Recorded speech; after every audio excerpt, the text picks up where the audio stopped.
దుర్గా గారు ప్లీజ్.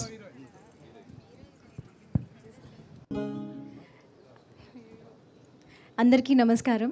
నా పేరు నాగదుర్గ. యూట్యూబ్లో ఏదో ఒక పాటలో యాక్ట్ చేస్తూ డాన్స్ చేస్తూ చూసుంటారు. ఇప్పుడు ఇడుపు కాగితం అనే ఒక అద్భుతమైన స్టోరీతో మేము ముందుకు రాబోతున్నాము. నాకన్నా ఎక్కువ ఎంతోమంది నేను ఇండస్ట్రీలో వెళ్ళాలి, మూవీస్ చేయాలి అని ఎంతోమంది కోరుకున్నారు. మీ అందరి సపోర్ట్తో, మీ అందరి బ్లెస్సింగ్స్తో ఇవాళ ఇక్కడ ఉన్నాను నేను. ఈ స్టోరీ నన్ను నమ్మింది, ఈ స్టోరీ నేను నమ్మాను. అండ్ మిగతాదంతా హిస్టరీ, మీరు చూడాలి.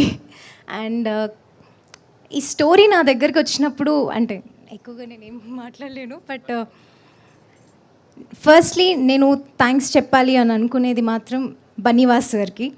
స్టోరీ నాకు వంశీ సార్ చెప్పిన స్టోరీ, స్టోరీ నాకు నచ్చినా కూడా ముందుగా నేను ఎవరికైనా థ్యాంక్స్ అనేది కూడా చాలా చిన్న పదం.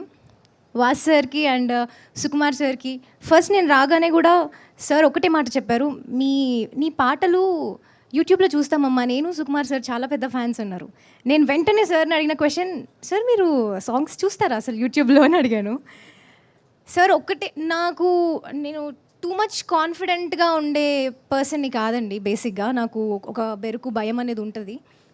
ఒకటే మాట చెప్పారు, టాలెంట్ అనేది ఎక్కడున్నా కూడా అది వచ్చేస్తుంది. అది యూట్యూబ్ పాట కానీ ఏదైనా కూడా టాలెంట్ అనేది ఉంటే అది ఎక్కడికి వెళ్ళాలో అక్కడ రీచ్ అయిపోతుంది అని అప్పుడు ఇచ్చారు నాకు కాన్ఫిడెన్స్. అండ్ స్టోరీ చెప్పిన తర్వాత నేను అన్ని కండిషన్స్ రూల్స్ ఏం పెట్టలేదు. వంశీ గారు థ్యాంక్ యూ సో మచ్ ఇలాంటి స్టోరీ నన్ను నమ్మి తీసుకొచ్చినందుకు. ఒకటే విషయం అండి, ఇందులో శ్రీలత అనే క్యారెక్టర్కి ఎంత వెయిటేజ్ ఉందంటే, నేను ఫస్ట్ స్టోరీ విన్న తర్వాత భయపడ్డదే దానికి. నేను ఇంత చేయగలుగుతానా, ఇంత వెయిటేజ్ ఉంది ఈ క్యారెక్టర్కి. నేను ఏం కొంచెం డిఫరెంట్గా కూడా నా భయం కానీ ఏది కనిపించకూడదు, అలా ఉండాలి నేను స్క్రీన్ పైన, నేను చేయగలుగుతానా అనే ఒక డౌట్ ఉండే. వంశీ గారు నన్ను నమ్మారు, మీరు చేస్తారు, చాలా అద్భుతంగా ఉన్నారు, బాగా చేస్తారు అని ఒకటే మాట చెప్పారు, ఆ కాన్ఫిడెన్స్ ఇచ్చారు. Thank you sir, thank you so much. And Sukumar గారు ఈజ్ ద స్వీటెస్ట్ అని నేను చెప్పగలుగుతాను. ఎందుకంటే నాకు యూట్యూబ్లో సాంగ్స్ చేసే ఒక అమ్మాయి అండ్ కూచిపూడి డాన్సర్, చిన్నప్పటి నుంచి ఇదే ఫీల్డ్ ఇందులో ఉన్న అమ్మాయిని నమ్మి తీసుకొచ్చి నా 25th బర్త్డే సార్తో జరుపుకున్నాను. సార్ నాకు బొకే ఇచ్చి కేక్ కట్ చేయించారు. అంతకన్నా నాకు ఇంకేం కావాలి, నాకు అంతకన్నా ఒక బెస్ట్ ఎంట్రీ ఏముంటుంది అని అనిపించింది. వెరీ థ్యాంక్ఫుల్ అండి. అండ్ దర్శి గారు thank you so much for being so supportive. Thank you ma'am, thank you so much. And ఇక్కడ మూవీలో ఎవరున్నారు, కాస్టింగ్ అంతా తెలిసిన తర్వాత మనోళ్ళే రాబాయ్ అవసరమే అంతే అనే ఫీలింగ్ వచ్చింది, ఆ భయం అనేది పోయింది. థ్యాంక్ యూ అండి. మీరు డెఫినెట్గా థియేటర్స్కి వచ్చి మొత్తం ఇట్లా రచ్చరచ్చ చేసేస్తారు, అదైతే నేను చెప్పగలుగుతా. Thank you so much. ఇంకా నీకు చాలా మంచి ట్రైనింగ్ పడాలి హీరోయిన్ కింద. హీరోయిన్లు ఎవరు స్టేజ్ మీద ఏజ్ చెప్పరు, నువ్వు ఏజ్ రివీల్ చేస్తావు.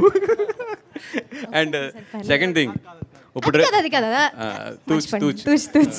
ఇంకొక చిన్న విషయం అండి, మీ అందరికీ చెప్తాను నేను. అది నా నుండి, నా వెల్ విషెస్ నుంచి, మా వాళ్ళందరి నుంచి, చిన్నమ్మాయి వచ్చింది ఇప్పుడే, జాగ్రత్తగా చూసుకోండి అంటే వాళ్ళు చెప్తున్నారు, నేను మీకు అది అంత చెప్తున్నాను. అది కాదు